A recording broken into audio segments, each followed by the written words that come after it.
सभी को सुप्रभात। मैं शिषपाल में बीए पार्ट 3 हिंदी साहित्य के अंतर्गत हम पढ़ रहे थे संभोग, एक लघु काव्य जगदीश गुप्त द्वारा जो लिखित है। हम उस पर चर्चा कल कर रहे थे कि पर्दा पर यदि गिरे कोई गाज, पर्दा पर यदि कोई गिरे कोई गाज, दोष राजा का उठी आवाज। गत जो वीडियो था उसमें हमने अध्ययन किया कि ब्राह्मण का बेटा जब राज दरबार में लाते हैं मृत को, तो एक सेनाइयों के बीच में ऐसी करुण आवाज चित्कार उठती है। तब पूरा वहां विराजमान सभा में एक चिंता व्यक्त हो जाती है कि ब्राह्मण का बेटा काल मृत्यु को कैसे प्राप्त हुआ। उस पर हमने चर्चा की थी। उसी प्रसंग के अनुसार आगे ये चल रहा है। तब वहां की जो सभा में बैठी प्रजा ने माना कि अगर कोई प्रजा पर यदि कोई गाज गिरती है तो दोष किस पे माना जाएगा? राजा का माना जाएगा। ये दोष जो वहां के राजा है उसने कोई ऐसा अधर्म कार्य किया है जिसकी वजह से प्रजा पर क्या आया है? कष्ट आया है। तो क्या आगे कहा, लगे कुचल लगाकर भोर, मच गया चारों तरफ शोर। जैसे ही सुबह हुई ग्रामवासियों ने शोर मचाना शुरू कर दिया। शोर मचाना शुरू कर दिया। क्या कहा, क्या वह राम का राज नहीं रहा है कलंक, ये कलंकित हो गया है राम का राज। और क्या कहा, क्योंकि इसमें जिस प्रकार से कमल खिला होता है, इस कमल पे क्या लग चुका है? कीचड़। क्योंकि ब्राह्मण का बेटा अकाल मृत्यु को प्राप्त होना एक राम राज्य में क्या था? कलंक था। फिर आगे बताया कि हुआ राजा से कुछ पाप, क्यों प्रजा पे छा संताप। राजा से कोई ऐसा अधर्म हुआ है जिससे प्रजा पे क्या हुआ है? संताप छा रहा है, दुख छा रहा है। सोचने जनता लगी है बात, दुख न बीता बीती ये रात। सोचते सोचते विचार करते ऐसा पूरी रात व्यतीत होगी, लेकिन दुख व्यतीत नहीं हुआ, दुख नहीं बीता। फिर कहते हैं मत कहो राजा प्रतापी है। सभा विराजमान थी, सभी सभा ने कहा कि ये मत कहो कि राजा है वो प्रतापी है, वो तो क्या है? स्वार्थपर है और पापी है। जब ऐसे लगे उद्गार, ऐसी उद्घोषणाएं होने लगी तो तनिक चेता राम का दरबार। तब तनिक चेता राम का दरबार। मुख्य बात है, देखो ध्यान से सुनना। जो मुख्य व्यक्ति होता है, राजा होता है, उसको जब जनता जगाती है तो अचानक वो नहीं जागता। जब चारों तरफ से हाहाकार की स्थिति आ जाती है तब जाके उसको चेतना आती है। तभी ये बात कही है, तनिक चेता राम का दरबार। तब जाकर राम के दरबार में चेतना आई है कि बाहर ऐसा दुखी माहौल कैसा है। अब आगे देखो क्या बताया है। आगे बताया मंत्री परिषद इस समस्या पर करे विचार, राजवेद करे गहन विष दस का उपचार। अब कहते हैं कि जो राज दरबार में वेद है उसको बुलाए, जो इस बालक को सर्प ने डस लिया है इसका उपचार करें। तभी मंत्रियों ने जाकर सलाह की है। जब ऐसा शोर मचा, रुदन हुआ और सभी सभा में हाहाकार की स्थिति हुई, तब जाकर राम का दरबार चेता। और वहां की जो मंत्री परिषद थी उन्होंने एक वेद की क्या की है? व्यवस्था की है। जो मृत बालक है उसको विषदंश से जिसकी मृत्यु हुई है उसका उपचार करें। यहाँ तक हमने कल अध्ययन किया था। अब आगे जो यहाँ पर मैंने बोर्ड पे अंकित किया है, देखें कि अंततः घोषणा यह लोग ने भी मान ली। अंततः घोषणा यह लोग ने भी मान ली है, प्रजा की राज्य को चिंता हुई कुछ, जठ जन ने बात इतनी जान ली। गुप्तचर से प्रजा का अभियोग जाना राम ने, गुप्तचर से प्रजा का अभियोग जाना राम ने, किंतु सया छोड़ आए नहीं सबके सामने। वेद ही थे दो घड़ी में, वेद राज हुए स्थिर असमर्थ। मर्तक बालक जी ने पाया हो गए उपचार सब व्यर्थ। बंधु बांधव सब रहे अविराम चिंतित, मंत्रियों के साथ बैठे राम चिंतित, विप्र के दुख से अयोध्या धाम चिंतित, जप रहे थे भगत भी हरि नाम चिंतित। आगे देखो कि किंतु कोई भी समझ न पाया उसका अर्थ, वेद उपचार सा श्रम हुआ सारा व्यर्थ, एक बोला विप्र पुत्र अकाल ही मर जाए, इससे बड़ी कौन विपत्ति। दूसरे ने कहा यह विधाता की सूचना भर है, यह विधाता की सूचना भर है, देश पर अति शीघ्र आएगी महाविपत्ति। और फिर तीसरा क्या कहने लगा, तीसरा कहने लगा होगा तभी संतोष, जान ले तब लोग इतने राम का क्या दोष। उठा चौथा बोला मरना जीना भाग्य के अधीन। फिर क्या कहते, व्यर्थ ही बकवास है सब, पर न जाने पर न माने दीन। क्या कहा, गुरु बुलाएंगे वे निश्चय करें कर्तव्य, कुछ बताए हमें आगे क्या भविष्य। तो इसमें कवि ने क्या बताया है, जगदीश गुप्त के माध्यम से यहाँ जो विपत्ति, जो परेशानी, जो यहाँ महा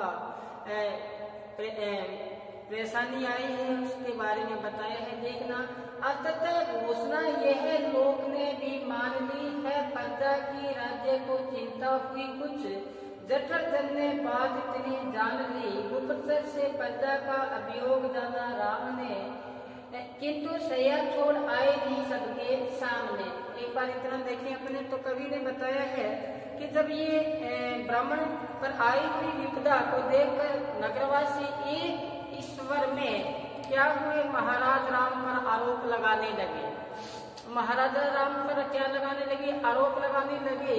और क्या कहा कि राम द्वारा कोई ऐसा पाप हुआ है जिसकी वजह से ब्राह्मण का बेटा अकाल मृत्यु को प्राप्त हुआ है।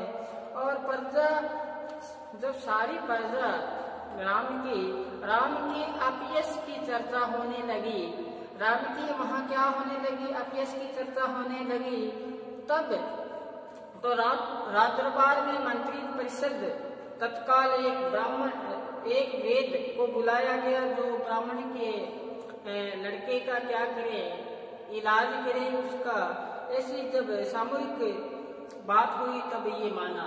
तो क्या हुआ कि अंततः घोषणा यह लोक ने मान ली, जब सभी ने सामूहिक रूप से ऐसा कहा कि राम द्वारा कोई ऐसा पाप हुआ है, जो ऐसी विपदा जब इस प्रजा पे आई है, तब ये घोषणा हुई कि जो लोगों ने कहा, वहाँ की प्रजा ने कहा, उनकी बात मान ली प्रजा की, राज्य को चिंता हुई कुछ, तब जाकर राजा राम और वहाँ के राज्य को ऐसी चिंता हुई जब वहाँ की प्रजा ने क्या मचाया, शोर मचाया।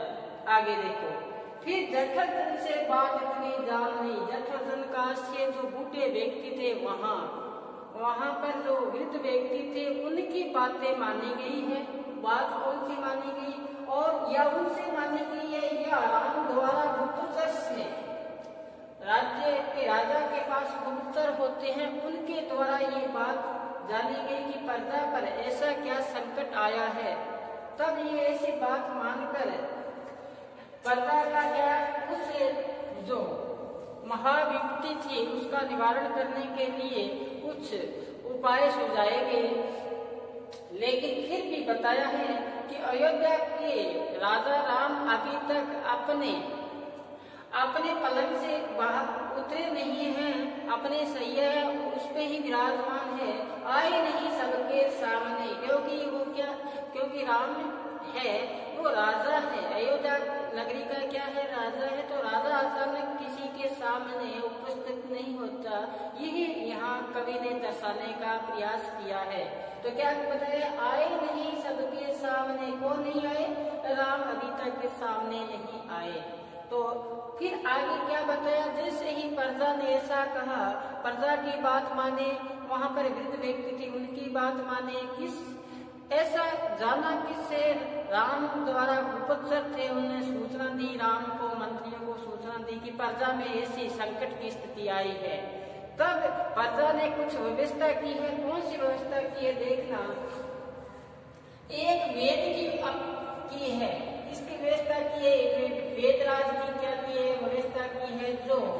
ब्राह्मण का बेटा अकाल मृत्यु को प्राप्त हुआ है। पहले शंका थी कि इनको क्या हुआ है, सर्प दंत से मृत्यु हुई है। तब उनको जो विष निकालने के लिए, उनको चेतना में लाने के लिए वेदराज को बुलाया गया। अब वेदराज है वो क्या है, वृद्ध है, बूढ़े हैं। तब हुई आगे बात आई कि वृद्ध ही थे दो घड़ी में वेदराज हुए स्थिर असमर्थ। जब वेदराज अवस्था में बड़े थे, बूढ़े थे, वृद्ध थे, तो वो जो इलाज करने लगे उस ब्राह्मण के बालक का, तो कहते हैं दो घड़ी में ही वो क्या हो गए, स्थिर हो गए, थकान महसूस करने लगे और इलाज करने में क्या हुए, असमर्थ। क्या हुए, असमर्थ। मृतक बालक जी नहीं पाया। देखो यहाँ पे मृतक बालक जी नहीं पाया, हो गए उपचार सब व्यर्थ। जब वेदराज ने उपचार किया, लेकिन जो ब्राह्मण का बालक को वो अपने क्या नहीं कर पाए, जीवित नहीं कर पाए, और इनके जो इलाज किया था वो सभी क्या हो गए, व्यर्थ हो गए।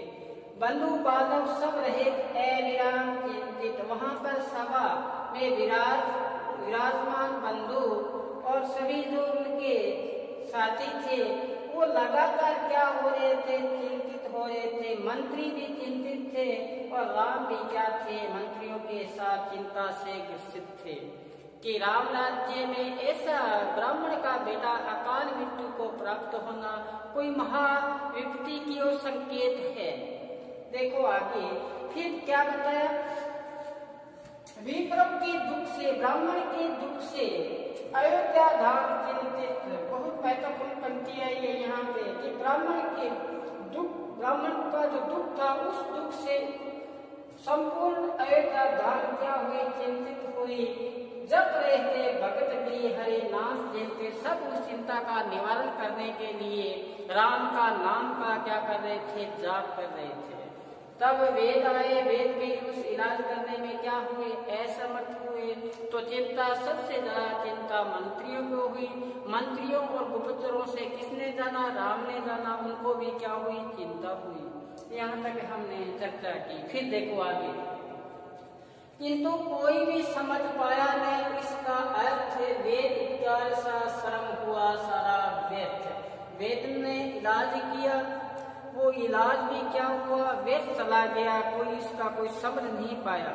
जब आखिर ऐसी कौन सी घड़ी है जिसकी विपदा पूरी नगर में आई हुई है, पूरा साम्राज्य में ऐसी समस्या, ऐसा विपदा छाई हुई है, ब्राह्मण की अकाल मृत्यु का कारण रहस्य समझ में नहीं आया। आज उनका ये रहस्य क्या नहीं आया, समझ में नहीं आया। तभी उसका काल ढूंढने लगे, कोई रहस्य समझ नहीं पाया। कोई रहस्य क्या नहीं, उसका अर्थ कोई रहस्य समझ नहीं पाया। वेद का उपचार भी क्या हो गया, सारा व्यर्थ चला गया। फिर बताया क्योंकि ब्राह्मण की मृत्यु की वजह क्या थी, वेद इस बात को समझ नहीं पाए। उपचार सारी प्रक्रिया, सारा परिश्रम क्या हो गया, निष्फल हो गया, व्यर्थ हो गया। फिर आगे बताया पूरे नगर के लोग इस तरह की बातें करने लगे। वहां पे जितने भी विराजमान सभा थी, नगर के लोग थे, आपस में क्या बातचीत कर रहे हैं देखना। एक बोला, विप्र पुत्र अकाल ही मर जाए, अगर ब्राह्मण का बेटा अकाल ही मर जाए, मृत्यु से पूर्व ही मर जाए, इससे बड़ी कौन सी विपत्ति, इससे बड़ी कोई विपदा आ ही नहीं सकती। फिर कहते हैं दूसरे ने कहा, यह तो विधाता की सूचना पर है, विधाता ने हमें सूचना दी है, आने वाला समय में पता नहीं कौन कितनी बड़ी समस्या आएगी, ये तो विधाता की सूचना पर है।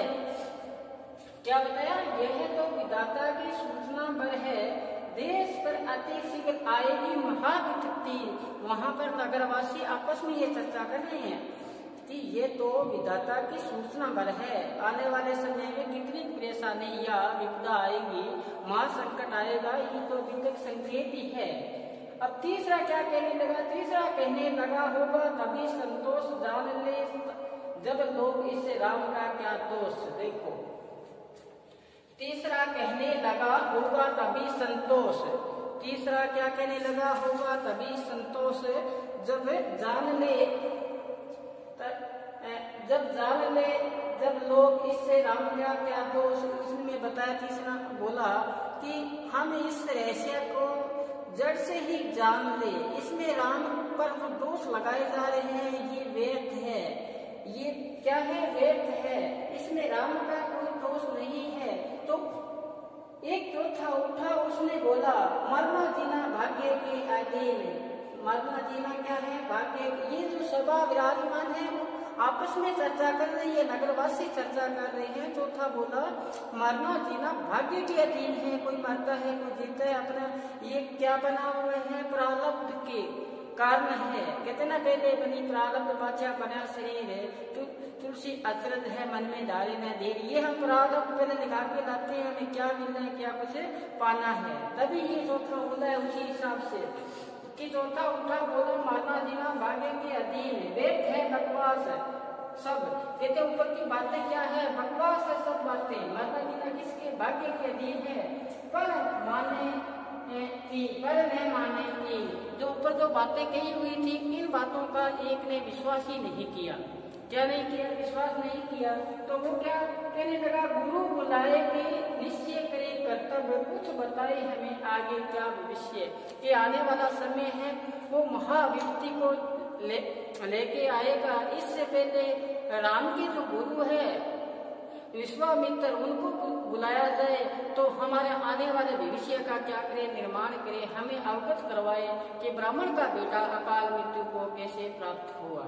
ये यहाँ पे जो अंकित किया इसने ये बताया। तो आपने देखा क्या पहले घोषणा हुई, घोषणा के बाद में वेदों को बुलाया गया, वेद के बाद में वहाँ पे प्रजा में जो आपस में बात हुई उसके बारे में क्या हुई, चर्चा हुई। तो एक बार आप सारांश के रूप में देखें, पहले घोषणा हुई, वहाँ पे जो बूढ़े व्यक्ति थे, वृद्ध व्यक्ति थे, उनकी बात की माना, और किसके माध्यम से माना, गुप्तचर के माध्यम से, जो प्रजा में संकट आया था उसको जाना। फिर देखो, लेकिन हम अभी तक सभी के सामने नहीं आए यहाँ पे। अब जो वृद्ध जो वेद थे, वेदों को बुलाया गया उस बालक का उपचार करने के लिए, लेकिन वो 2 घड़ी में ही क्या हो गए, वो थकान महसूस करने लगे, ये कमजोरी महसूस करने लगे, वो इलाज करने में क्या रहे, असमर्थ रहे। पर जो मृतक बालक था वो जी नहीं पाया, सारे उपचार क्या हो गए, व्यर्थ हो गए। तो वहाँ पर सभा में विराजमान बंधु सब क्या करने लगे, लगातार चिंतित होने लगे। मंत्रियों के साथ राम भी बैठे हैं, वो भी क्या है, चिंता में। अब राम का चिंता में होना देखो महत्वपूर्ण बात है, जो सृष्टि का कर्ता बताते हैं, राम का क्या चिंता में ग्रसित दिखाना। यहाँ पे कवि ने बताया है कि राम का चिंता में दिखाना, ब्राह्मण का बेटा अकाल मृत्यु को प्राप्त हो जाना। यहाँ पे तब जो किसको दी जा रही है, ब्राह्मण के बेटे को। ध्यान से सुनना, फिर देखो आगे कि मंत्रियों के साथ बैठे राम चिंतित, कहते हैं कि ब्राह्मण के दुख से अयोध्या धाम चिंतित, पूरा जो अयोध्या धाम है वो भी क्या है, चिंता से ग्रसित है। जब किंतु कोई भी समझ नहीं पाया इसका अर्थ, जब अर्थ कौन सा होगा यहाँ पे, ब्राह्मण का बेटा अकाल मृत्यु को प्राप्त हो जाना, उस अर्थ को समझ नहीं पाया। सारा क्या बताया, श्रम हुआ सारा व्यर्थ, पूरा जो यहाँ पे मेहनत की गई उपचार के लिए वो व्यर्थ चली गई। तो एक बोला, वहाँ पे नगरवासी है वो बोलता है, क्या बोलता है देखना, उसकी भावनाओं को समझना। एक बोला, विक्रम पुत्र काल ही मर जाए, इससे बड़ी कौन विपत्ति। कहते हैं अचानक ब्राह्मण का बेटा काल ही मर जाए, इससे बड़ी समस्या कौन सी हो सकती है। दूसरे ने कहा, यह तो विधाता की सूचना पर है। तो अभी तो कहते हैं विधाता ने हमें सूचना ही दी है कि ब्राह्मण का बेटा अकाल मृत्यु को प्राप्त होना कितना महापाप है। ये तो क्या दी, अभी तक हमें सूचना ही दी गई है। फिर बताया देश अति शीघ्र आएगी महाविपत्ति, ऐसे महाप्रलय आएगी इस अयोध्या नगरी में। ये तो पहले हमें संकेत दिया गया है। तो क्या बोलता है, तीसरा ने कहा होगा तभी संतोष जान ले लोग, राम का क्या दोष। हम तभी संतोष से हम श्वास लेंगे, तब हमें ये पता चल जाए कि ये जो विप्रव का बेटा है अकाल मृत्यु कैसे हुई। चौथा बोला जी क्या बताए, मरना जीना भाग्य के अधीन, जीवन लेना और मरना किसके अधीन है, भाग्य के अधीन है। ये हम जितना भाग्य में लिखा के न उतना ही पाना है। चौथे ने ये बात बताया, अपने क्या है आध्यात्मिक की ओर संकेत करते हुए उसने ऐसा कहा, कहते ना पहले बनी प्रारब्ध पच्छा बना शरीर, तुलसी अचरज है मन में धारे न दीर, ऐसा वाक्य इसने बोला है। फिर क्या बताया है, वेद ही बकवास है। इसने कहा कि ये जो बातें ऊपर की हो रही है ये बकवास बातें हैं, पर इन बातों पर एक व्यक्ति ने विश्वास नहीं किया। इन तीनों की बातों पर विश्वास नहीं करते हुए कहा कि गुरु को बुलाया जाए, इसको बुलाया जाए, गुरु को बुलाया जाए और निश्चय करे अपना कर्तव्य, जो उनका कर्तव्य बनता है प्रजा के क्या हो सुख शांति हो, हमें ऐसा मार्ग दर्शाए, आगे आने वाला भविष्य है वो हमारा क्या हो सुखद हो, उसमें किसी प्रकार की महा विनाश या ऐसी महाविपत्ति न आए, हमें ऐसा मार्ग दर्शाए जिससे फिर हमें खुशहाली जीवन व्यतीत हो सके। क्योंकि राम के राज्य में ऐसा महाविपत्ति आना एक घोष संकट का विषय है, क्योंकि ब्राह्मण का बेटा विप्र का बेटा अकाल मृत्यु को प्राप्त हो जाना। तो आज हमने देखो अपने यहाँ रफ्तार है वो थोड़ी धीरे चल रही है, क्योंकि ये ऑनलाइन क्लास इसमें और एक क्लास में जैसे बालक बैठे होते हैं उसमें अंतर है। यहाँ पहले बोर्ड पे अंकित किया जाता है, फिर आपको समझाया जाता है, तो उसमें अपने आप में पास बुक्स वगैरह होती है, उसमें यार इसमें थोड़ा अंतर है, रफ्तार धीरे चलेगी, लेकिन आप मैं आशा करता हूँ कि समझ में आपकी आएगा। प्रयास रहेगा, जहाँ भी कोई कठिन शब्द होंगे, जहाँ भी कोई ऐसा लगेगा उसको 2 बार 3 बार पर एक बात पर बल दिया जाएगा। तो मैं आशा करता हूँ कि आपके समझ में आ रहा होगा। आज बस इतना ही, कल फिर हम मिलेंगे इस संभूक के साथ। तब तक आप तत्पर रहें, सुरक्षित रहें, पढ़ते रहें। धन्यवाद।